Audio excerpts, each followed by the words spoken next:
Alex, I spent 3 weeks on that green and green style sideboard last summer. Finger joints so tight you couldn't slip a thought between them. Then I got cocky. I reached for a can of high gloss poly that had been sitting on my shelf since the Bush administration, whipped it up like a milkshake, and slapped it on in a humid garage. Oh no, I can already see where this is going. Did it look like a glazed donut that fell on a shag carpet? Worse, it looked like the wood had developed a rare, bubbling skin condition. I had to sand the whole thing back to the skeleton. It's funny how we spend 100 hours on the joinery and then treat the finish like an afterthought, just some liquid we smear on at the finish line because we're tired of looking at the project. It's the victory lap syndrome. You're so close to being done that you rush the one part the client actually touches. But honestly, Tiger, the finish aisle at the hardware store is a nightmare. It's a wall of chemical promises, and half of them sound like they were named by a marketing guy who's never seen a tree. How is a mere mortal supposed to choose? Well, that's what we're digging into today. I've spent more time scraping off bad decisions than I care to admit, and I've finally gathered some real deal secrets from the folks who do this for a living. And spoiler alert, none of them involve shaking the can like a maraca. Okay, let's start at the beginning. Preparation. Everyone says sand until your arms fall off, but is there more to it than just brute force? It's less about muscle and more about not being a cheapskate with your sandpaper.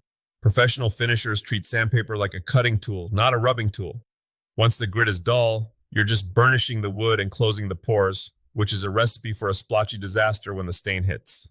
So you're saying my habit of using the same piece of 220 until it's basically a smooth piece of gray construction paper is problematic? It's a crime against forestry, Alex. When a pro works, they're looking for witness marks. You hit it with 80, then 120, then 150.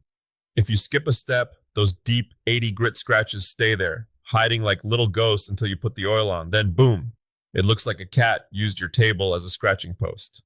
I've seen those ghosts. They usually appear exactly when I think I'm done. What about grain fillers? I saw a video from Epic Woodworking where they were basically mudding the wood like a piece of drywall. If you're working with open pore woods like oak or mahogany and you want that glass flat piano finish, you have to fill those canyons. Otherwise, your finish just sinks into the pores and looks pitted. It's a messy job. You're basically rubbing a slurry into the wood and scraping it off. But it's the difference between I made this in my garage and this belongs in a gallery. Let's talk about the actual finishes. Polyurethane seems to be the default, but I've heard you grumbling about it in the break room. Why the hate?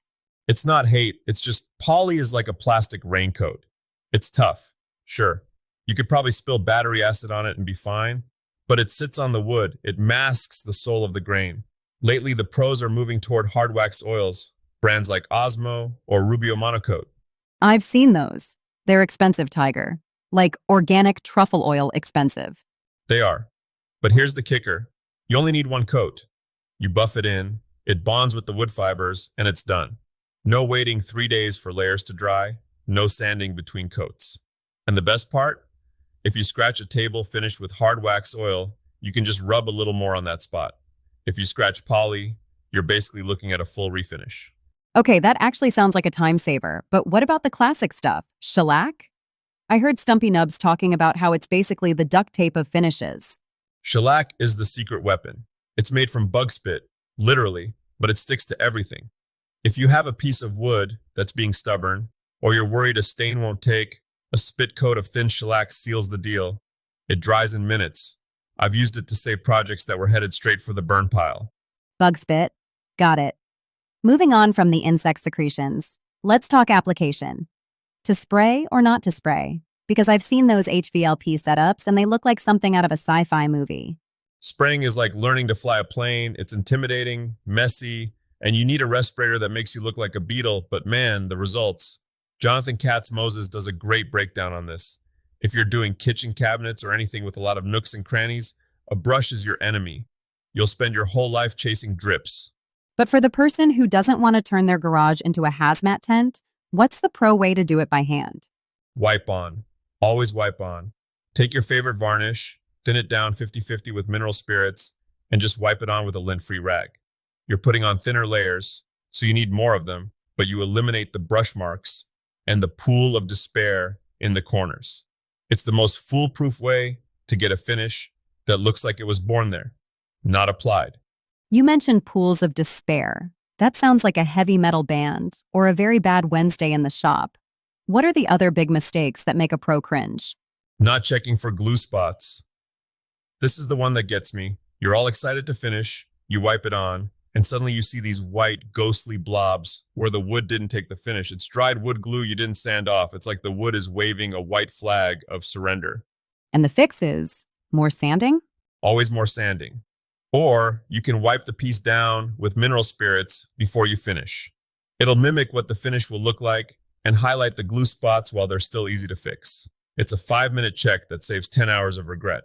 Speaking of regret, what about color? Stains are the bane of my existence. They always look blotchy on pine or cherry.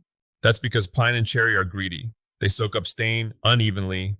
The pro move there is a pre-stain conditioner or, again, that thin coat of shellac. It's like putting a primer on a wall. It regulates the thirst of the wood so the color goes on like a smooth jazz track instead of a gravel road. I've also noticed a lot of high-end furniture makers moving back to milk paint. It feels a bit shabby chic, doesn't it? If you do it wrong, yeah. But check out some of the stuff on fine woodworking. They use it as a base layer, then sand it back and put oil over it. It creates this incredibly deep, layered look that you just can't get with a can of latex from the big box store. It's earthy, it's durable, and it's non-toxic. You could practically eat the stuff, though I wouldn't recommend it for breakfast. Noted. No milk paint on my cereal. So, if you had to boil all this down for someone standing in their shop right now, holding a finished project and a rag, what's the one thing they need to remember?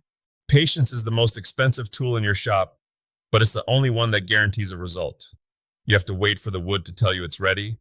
Don't rush the dry times. Don't sand the next grit until the previous scratches are gone. And for heaven's sake, keep a clean shop. A single speck of sawdust falling into a wet finish is like a fly in a bowl of soup. It's all anyone is going to see.